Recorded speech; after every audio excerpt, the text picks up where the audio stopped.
platform, Mrs. Natoya Popo-Leonce. She's a financial advisor, entrepreneur, philanthropist, and advocate in reference to mental health abuse against women and children. She's the founder and managing director of Lulu's Love of Giving, founded in 2020 after years of helping many abuse victims continue to see the importance of being the voice of the voiceless. Natoya's interview today will focus on abuse of women and children and related trauma. Natoya, morning. Thanks for waking up early and thanks for agreeing to come on.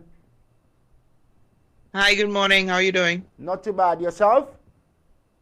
I'm good. Nice to have you on. Very important discussion that we need to have. But let's go back a few years. How's Lulu doing? How's the business going? The business has been on pause for a little while due to the impact of COVID and taking the whole spin of taking all resources from the business and going into assisting underprivileged families and then collaborating with St. Lucia and then becoming a director of St. Lucia. Excellent. So the business is coming back up very soon. Excellent. Nice.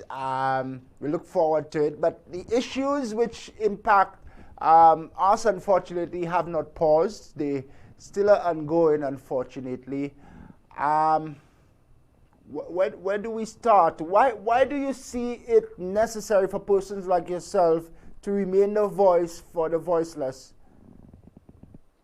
Okay, so I think it was 2020 when I came out publicly and I spoke on me being a victim of sexual abuse. And I was a victim of sexual abuse from the age of 9, 15, and recently this year. And what has been more shocking to me is that so many other young persons within St. Lucia have been sexual victims, not once, not twice. And on many occasions, some have not gotten the courage to come out.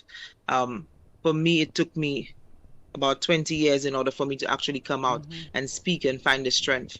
So I do believe that there is the avenue for victims to actually get the help and seek the comfort and the courage to actually overcome it. And we know that it has been a journey for you since then. You continue to advocate for victims just like yourself.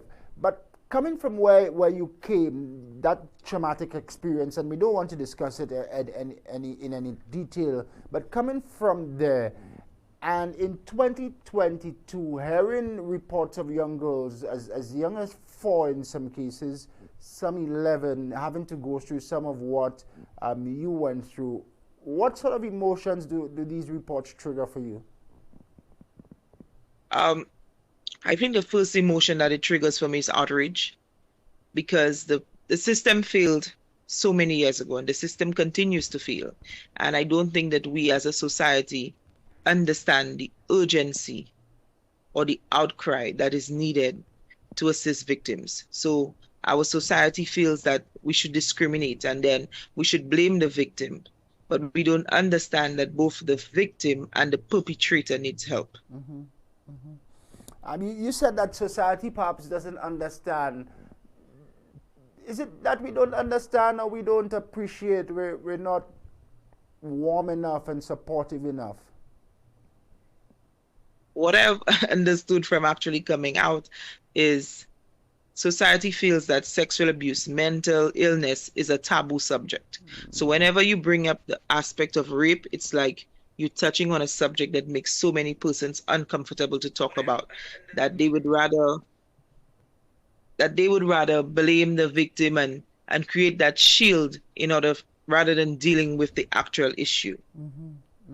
It's not going to happen overnight in terms of changing that Definitely societal perspective. Sorry, but where do we start, Natoya? Where do we start? We start to accept that we do have a problem in society in terms of sexual abuse and other forms of abuse. And we start to discuss solutions on how to alleviate the problem. We start to understand that we need to create avenues in order to assist persons with mental illness. Mental illness you cannot go to the doctor and be diagnosed for mental illness, but there are ways to alleviate the issue. Let's separate the two issues now. the issue of mental illness and abuse. Mental illness, we'll tackle this one first. How They prevalent is it? actually fall hand in hand, though, Shannon. Yeah? Yeah, they actually fall hand in hand. Connect the dots for me and for our viewers. Okay, so someone suffering from mental illness. Now, there are various forms of mental illness. In order for you to actually abuse someone, there has to be something psychologically wrong with you. There are persons who are narcissists. That is a form of mental illness. So when I say it goes hand in hand, it starts mentally. And persons don't understand that. Neglect is another form of abuse, but it also, you're dealing with something mentally that causes you to neglect someone. Yeah, thank you for that. I have a better appreciation of it now when you say they go hand in hand, because either way, a perpetrator of some such crimes, it speaks to some mental disorder, of some mental Correct. shortcoming. How prevalent do you see it in our society, mental illness first to begin, and why is it not being given prominence like the other ills? Well, you said perhaps one is because society is just cultured in a way to see it as a taboo subject. What are the Correct. other factors? I think that we've raised up in a society where persons feel that when you say mental illness, that means that you're mad, you're crazy, and you either have to be walking on the street without clothes, without shoes. You either have to be acting up a certain way for you to be diagnosed with mental illness. And I think the first step in order for us to deal with this is by educating the public on the various forms of mental illness and how to deal with it. Because truth be told, we do have police officers, we have persons in very high positions in society who are battling various forms of mental illness. Depression is another form of mental illness. Yeah. And it's as you rightfully say, it's an illness, no fault of the person, most times. Exactly. Most times. In terms of societal support, what structures do you think is necessary for us to provide the care, attention to people who suffer from mental illness? Like I said, the first avenue we need to start with is education. We also need to create that system in place in all our health institutions where persons who are suffering from mental illness can go in and get that help. It does not always have to be the mental hospital on the Millennium Highway. We do have to create that system, educate our medical professionals on how to deal with the various forms of mental illness. Yeah, education is a big tool which has to be employed here, but as you said, it's not going to happen. It's not going to happen overnight. The other issue of abuse, it speaks to a deeper societal issue for us here in St. Lucia, you think? Yep, it does. Just last week, I was speaking to a victim. Although I speak to victims every day, but this victim last week touched me. Reason being, she felt she had been molested 3 times in 1 month, and it was on separate encounters. And we have something that we call gang rape in St. Lucia that apparently a lot of persons don't know about. And she felt that she had no reason to live anymore. And what stuck with her was that she went to the police and the officer said to her, "To be honest with you, there's nothing much we can do for you because the biggest number of rapes we have reported on a monthly basis is about 40. Now, when you as a victim hear that from the police officers, 40, you wonder, am I just another statistic?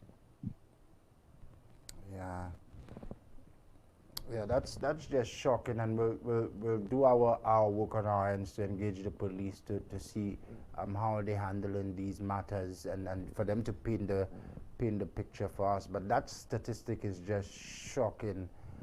Well, I can help you paint a picture, Shannon. Okay, so for example, we have this 4-year-old issue. Have we had a police press briefing? No. We've had persons who reported rape and being robbed in the valley, in the Dennery Valley? Have we had a press briefing? Have we had any official report? Have we heard the government stated, okay, we're going to put systems in place to basically alleviate the issue or help traumatize victims? No. Yeah. Are we So if we look at it, are we just too if we look at comfortable it, keeping victims it are on as their a own. victims are on their own according to you, and the evidence is right there? Are we too comfortable just keeping it as a taboo subject? I think so. I honestly think so. But they don't understand the psychological burden from being a victim of sexual abuse. And this is a scar that you're going to have for life. Yeah. The flashbacks are going to be there. Even the family of that victim is going to be dealing with that scar for life. And it's very hard, especially when it's for a child. So I don't even want to imagine what that 4-year-old family is going through. Yeah, you just preempted my next question, because I wanted to ask you, based on the work that you do with all of the victims, what impact do you see and what changes have you seen in them over time? Do they ever return to some form of normalcy? Some of them do, and some of them don't. And I'm going to give you a very shocking scenario. When we try to tackle crime, and the government feel that they've tackled crime, and we bring up stiffer gun penalties, give you the sad reality, if you take a time and you go into the ghettos and you sit down and you hear the stories, majority of those young men have been molested. And they feel that the only way that they can gain respect is by pulling that trigger on the perpetrator. Yeah, it's an interesting fact that many people shy away. Majority of the victims themselves, despite the size of the firearm or the appearance, the stiff appearance, they themselves have been victims of abuse. That's the elephant in the room that perhaps we need to address at some point in time. But we keep on, it looks like we keep just failing the generations and the young people, the victims, over and over. Sadly, we do. We continue to fail. And myself as a victim and as a recent victim of just 2022, it comes to a point where you've been raped and then you don't want to go to the authorities because you feel that nothing is going to be done. For the children, I do know that they're uncomfortable because we follow that structure of black and white. And I really hope that we can shy away from that black and white, because every situation is different. And you cannot ask a child, how did you feel? What was going through your mind? What were you wearing? And expect that it's not going to create a psychological impact on that child. The people at the forefront of these investigations and these responses, do you think that they're sufficiently trained to deal with? Nope. You're not. They're doing their job. They're getting a salary. They're not. They're not even sympathetic. And the responses that they give, the body language, as a victim, it makes you uncomfortable. Yeah. And let's be real, Natoya, most times, and that's the society that we have, I don't know what's it going to take to have us to make a right turn, but most times a victim walks into a police station. I'm not identifying anybody here, but you have a nose ring, or you have a tattoo, your hair has a little color, and to the person you're reporting your ordeal to it, the reaction normally is that perhaps you put yourself in the situation to have been dealt with like that. And that is what pisses me off. As an advocate for persons who have been abused, it pisses me off because nobody is supposed to judge you because of the way you dress, because of the way you look, your type of lifestyle. If you say no, the answer is no. We need to understand that there is an issue in society that we need to deal with, and to help those persons who are inflicting that kind of pain, give them the necessary help that they need. I have dealt with persons on the other end. And I do have to say, I continue to say kudos to those two gentlemen for getting the necessary help that they need, reaching out to their victims and apologizing and basically working their way in being positive impacts in society. So we do have to understand that it goes all around and not just one end. Yeah. Let's talk a bit more, Natoya. Um, the issue of gang rape, you skirted it earlier. Um, that appears to be a growing concern. Gang rape. Describe it for people who may be unaware. What is it, and how big is it a growing problem here? Gang rape. It's a touchy subject for me still. But when you're being raped by more than one individual, you're being beaten, you hear the remarks, and some of them even want to execute you in the process. You feel like an animal, because it's one after the other, constant pain, constant agony. It's nothing that I don't think we can get words to describe that type of torture. And I wouldn't wish it on my worst enemy. Yeah. The word that you use a bit stands out. It's actually torture to put any It is individual through torture. something like that. Yeah. You think it's growing here? It's happening a lot more frequent now. Definitely. It is.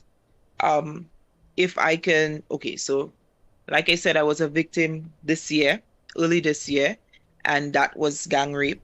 Um, I know a few other victims who went through it as well. And if we bring up the issue of Minel, that's another one. We bring up another issue of a young lady that was left for dead at Pigeon Island.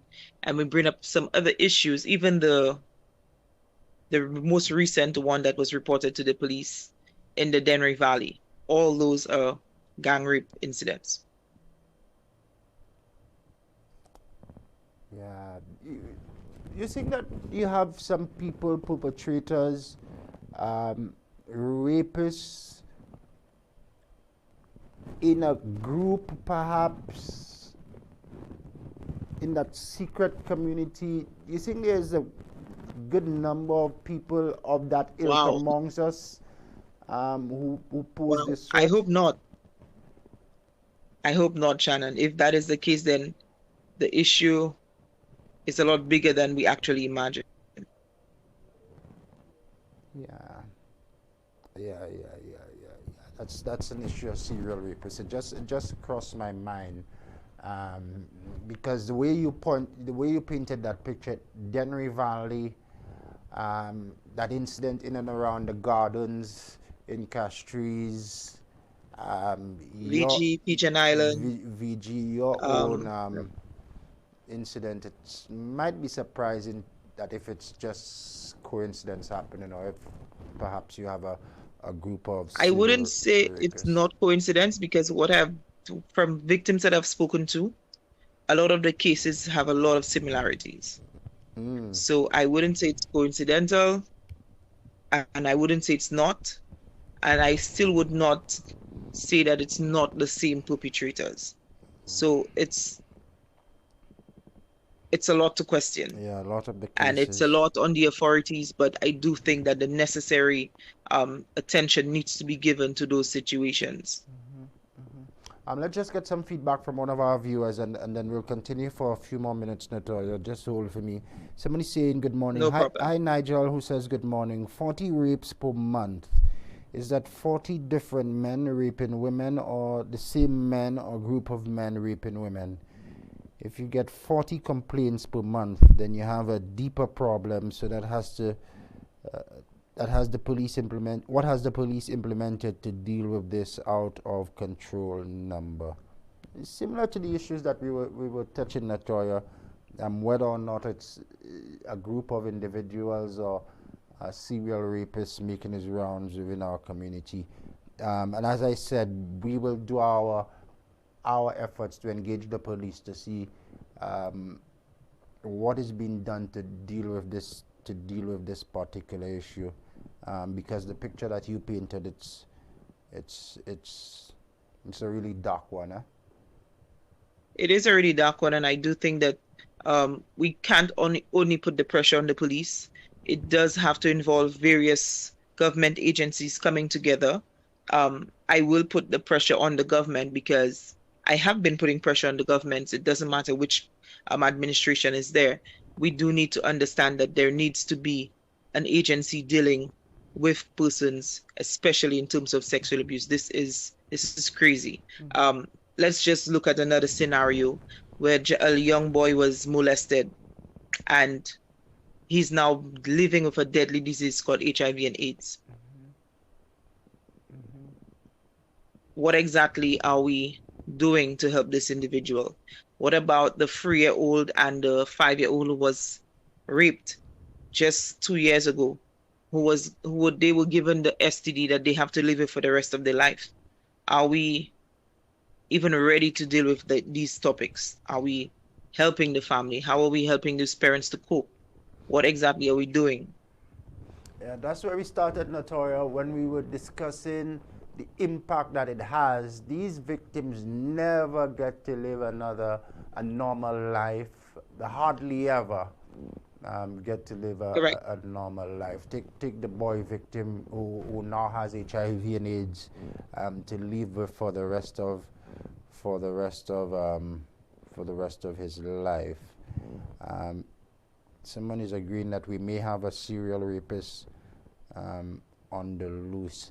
Natoya, help and the therapy to recuperate and to address the problem for both the victims and the perpetrators. That's the priority for me.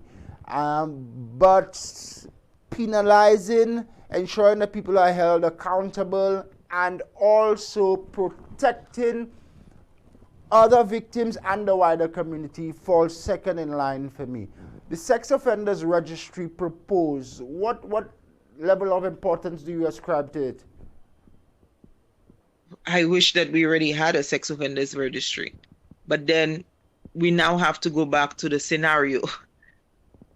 If we have a sex offenders registry, and we do have, and I'm sorry to say, we do have law enforcement officers who are partaking in these acts, these heinous acts, are we sure that these law enforcement officers, when convicted, are they going to be placed on that registry as well? There's a registry for everyone, eh? Well, we do know that St. Lucia has ways to get around the ropes, sir. A lot, Shannon. Yeah. But you think it's a valuable piece of legislation to have? I definitely think so. Yeah. I'll ask just 2 more questions, Natoya, and then we conclude. Someone is asking for a contact number for you. We will screen Kevin if you engage us on the WhatsApp platform, and we'll screen the veracity and the nature of your requests to engage Natoya. If you are in fact offering some sort of a assistance by whatever means, or if it's a professional contact you wish to make, we can facilitate with Natoya's position. But we'll screen on our end first. 2 more from me, Natoya, before we wind down. Our phone lines are open, and my next guest already on standby. No problem. I know it's still touchy for you, but how does a victim wake up the next day? How do you begin to look yourself in the mirror after an ordeal like that? Wow.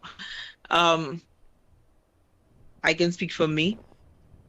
The next day you feel like you're in surreal, like you're basically looking at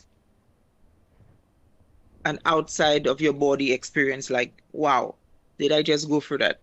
And then you start to feel the disgust, and then you start to feel that you don't want to be alive.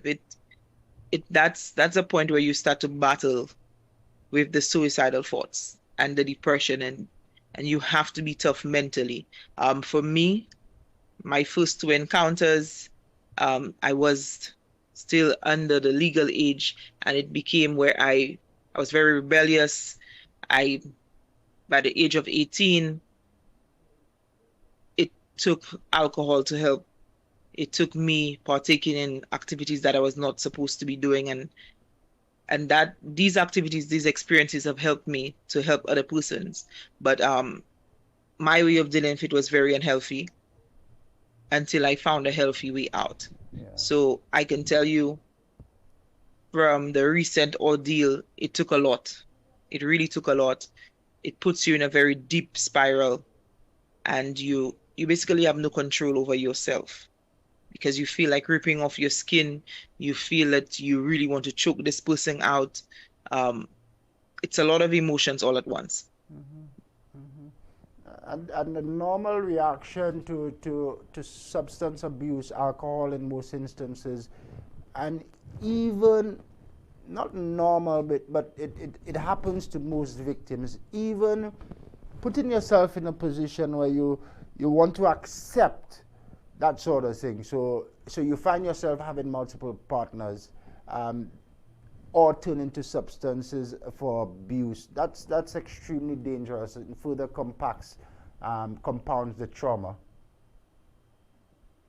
Correct. But I think it's just on a victim standpoint, it's just looking for that way to heal. It's looking for that way to give yourself some form of comfort. It's looking for that way to try to forget what happened. And sometimes you find yourself in that situation, even when you have alcohol, even when you deal with other forms of drugs, even if you partake in other sexual activities, you find yourself going through those flashbacks, which actually puts you in a deeper spiral. So there is not a quick fix for it, but having that support system helps deal with the spiral that you're going through as a victim. Few questions. I was about to end, but few questions engagement from our viewers. Someone is asking, how can women assist in this fight? And I'm going to add a caveat there. Women who may have been victims themselves, and strong women who hear these stories all the time and perhaps don't say anything. I'm from how can women help? I know for me, my first program live on air, opening up about my scenarios. By the time I was off air and I gave my contact information, I had received another 30 messages of victims wanting to speak out and victims just wanting that avenue to vent. So create that avenue for voiceless persons to speak out. It may not be in the public, but it may be in some form of NGO purposes where they can speak, they can get that support system and feel that they have that strength. Secondly, I would say if we do get any form of rehabilitation centers in St. Lucia, that we need to come collectively and support victims. That's the only way that we can move forward.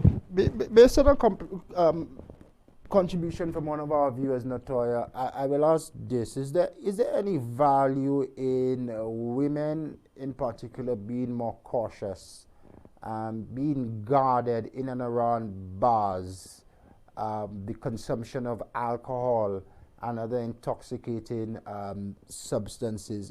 Is there a need for women to be more cautious? I say this because someone just sent in a contribution which in parts suggests that sometimes women engage in activities which put them at risk.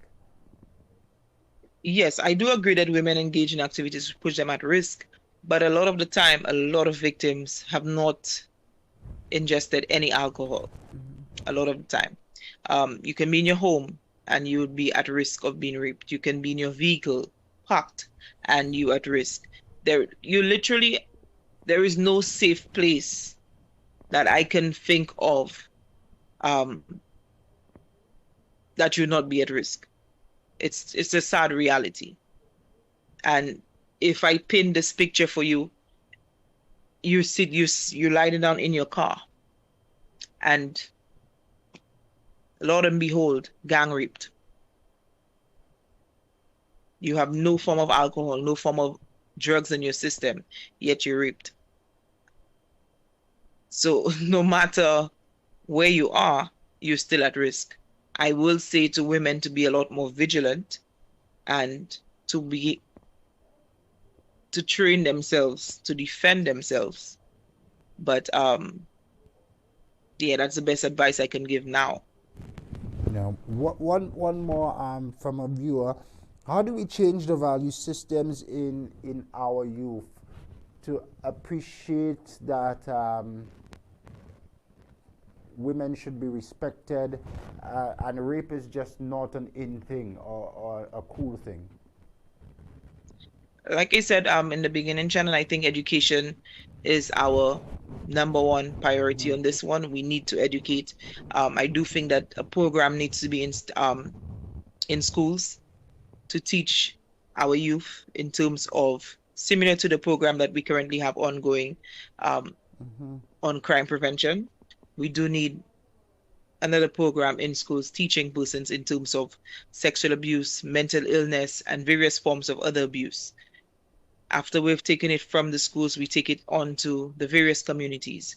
And I think that is where we're able to impact education, collectiveness, collaboration, and understanding that it's not just a woman's problem, it's not just a child's problem, but it's a societal problem.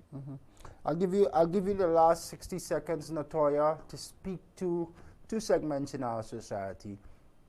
Speak to that boy child or girl child who is a victim of abuse, not knowing where to turn, not knowing how to feel, and perhaps is blaming herself or himself.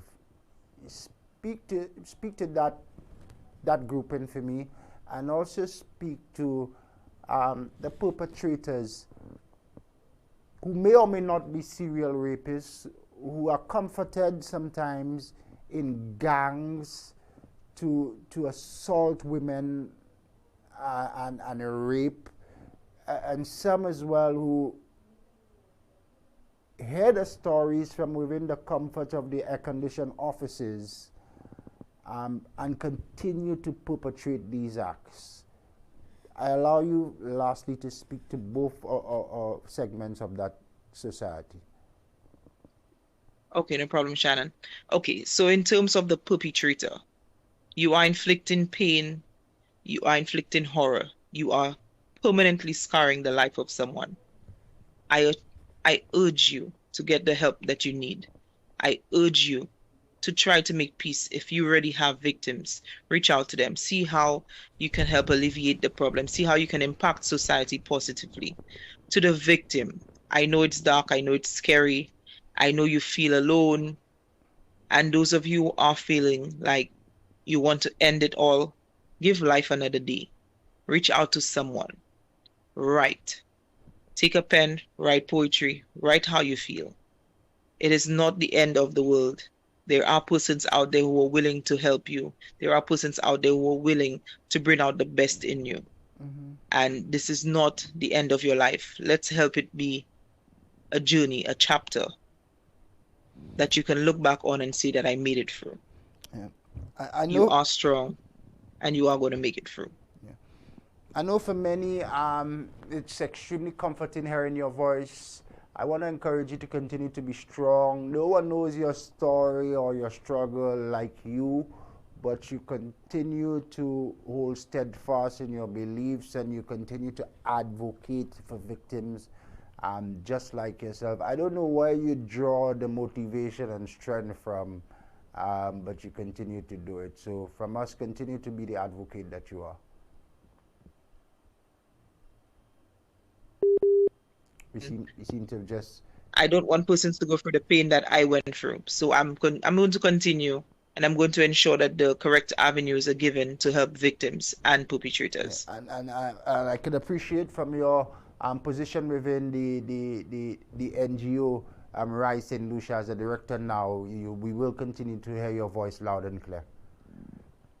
Yeah, you will continue to hear my voice as a director of Rise, but you're also going to hear my voice in terms of pushing the other NGO, Lulu's Love of Giving, to ensure that that NGO is focused on dealing with persons battling sexual abuse and various forms of mental illness.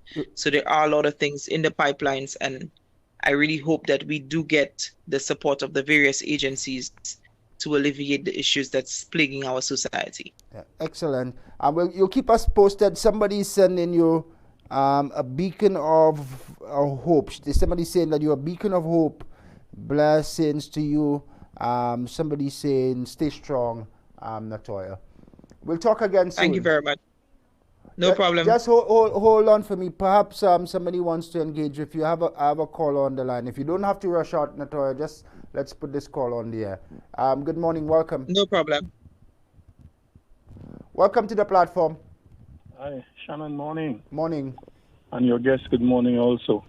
Shannon, I have been in the unfortunate position of having sometimes first-hand knowledge of the kind of pain that this sort of activity causes. And the young lady you had on your show there has to be a very strong person to even talk about this thing. The rough thing about it is that this thing has been going on in St. Lucia, even during the times when we were supposed to be an educated, modern-day society. And very little has been done about it over the years. I personally remember writing stories to almost all the newspapers. I, who hardly go to church, I have even written in the Catholic Chronicle.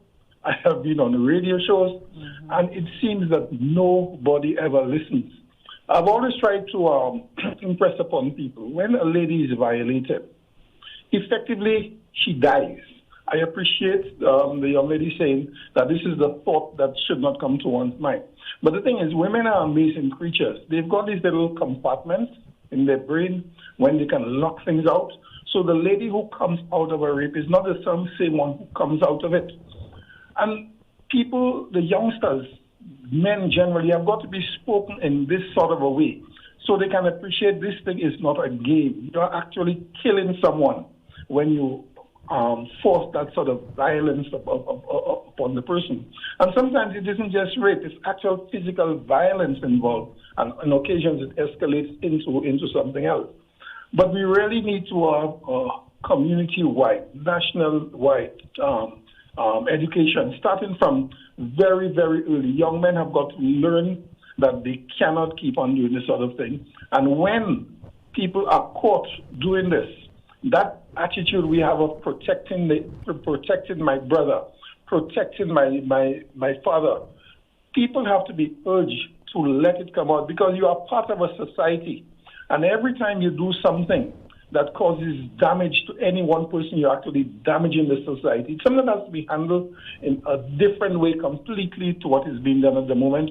And I really wish that the people who are in the position to do something about it, do something about it. We simply cannot continue this way. We cannot. Caller, let me ask you a quick question, and I get a response from Natoya. You've done your sufficient coverage on this societal ill. Why have we not made the change as a people, as a country, and we continue to accept it and it comes across now as a habit, a nasty habit in the St. Lucian society? Why? I've reached the conclusion that unless it happens to somebody close to you, you don't care. We are a caring society in some ways, and in other ways, we are not a caring society. And I can give you stories of things I know firsthand that has happened in this place, and it sounds like another world, but it really does happen. And guys talk about this thing in a casual basis. They just throw it out. And nobody chastises them. It's almost as if in a group of 10 guys, there isn't one that's going to say, what are you doing? Yeah, because here's what Natoya described this morning, the growing trend of gang rape. So it's now a habit, and you have perpetrators feeling comfortable, not just me, but I'm comfortable if 2 or 3 people. But you're making a mistake here. It's not a growing trend. It has always been there. It has always been there. Now, perhaps it's being spoken of a little bit more. People even feel emboldened to talk about it or whatever. But it has. I remember as a child hearing these stories. I am 69 years old. I remember as a child, I'm talking about when I was 9 or 10 years old. I heard those things. So it's not a growing trend. It's always been there. We live in a peculiar society where people are unwilling to face up to the truth of something. For example, you will know that your brother has raped a girl. You will not speak to the authorities. Your parents will not allow you to speak to the authorities because of the shame it's going to bring on the family. The boy will be shipped overseas. People do these things, and that is the sad part of it. So, I mean, you've got to start to ingrain it in people from a very early age. I'm talking as early as about 9 or 10. Talk to them about respect for other people. Talk about respect for themselves. Let them understand the impact of this antisocial behavior, what it could have on society as a whole, and so on. It's something that must never be ever stopped. You have to keep on hammering it into them. Zero tolerance, absolutely zero tolerance. Stop the wangement, stop the arrangements. You know, we've got to attack it, otherwise it will never stop. And you will always have the pain that goes with this thing. Yeah. It is painful, Siobhan. It is very, very, very painful. We have to kill it. Yeah. Thank you, caller. Take care. Yeah. Natoya, your response, if any. Shannon, the caller could not have put it any better. It just brings to light the number of years that society and the system has continued to fail victims. And it's heartbreaking, to be honest. That caller is 69. He remembers these stories of gang rape from 9, dating back to the time of the father of the nation. And we know all too well these stories. We continue to turn a blind eye. But we have victims growing up facing these things over and over again. Just go figure what sort of society are we really raising, and the future impact that this will have, this trauma will have on society. People are going to continue killing I can people. give you a clear picture, Shannon. If we look at society, about 70% of our women have been raped, and they have been silent. That in itself... 70%. Mind-boggling, but I'll take it from you, Natoya. I'll take it from you. Yeah, if you have time, just go through your social media and you will see a lot of victims are coming out. They either make a post, they either come live, or they either put something in reference to rape. And it'll basically, if you have 1,000 friends, I'm guaranteeing you'll get over 20 posts about rape. Yeah. Natoya, again, thanks for coming on. And we'll be in touch with you as you continue your advocacy. For victims of such incidents. Natoya, all right, enjoy the rest of your morning. You as well, and you stay strong. Natoya is an advocate, and she's a victim of abuse herself, sharing her story and sharing her advice with us this morning. A strong woman, she is, no doubt. We'll continue our discussion. I had another victim who is on the schedule. I need to try to reach out to her, but because initially when we were scheduled to speak with her last week, bam, you had that reported case in Denry Valley of the 4-year-old, and that triggered some emotions in this lady. She was forced to cancel her interview. Her name is on my schedule this morning. So too is that of Government Minister Sean Edward. So we'll take a quick commercial break here on the platform, and then we'll come back to wrap up. We end on top of the hour of 9 o'clock.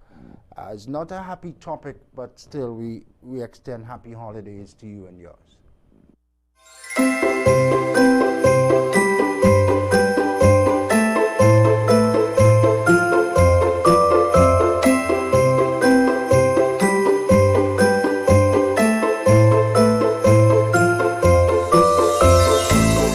Always wanted a motor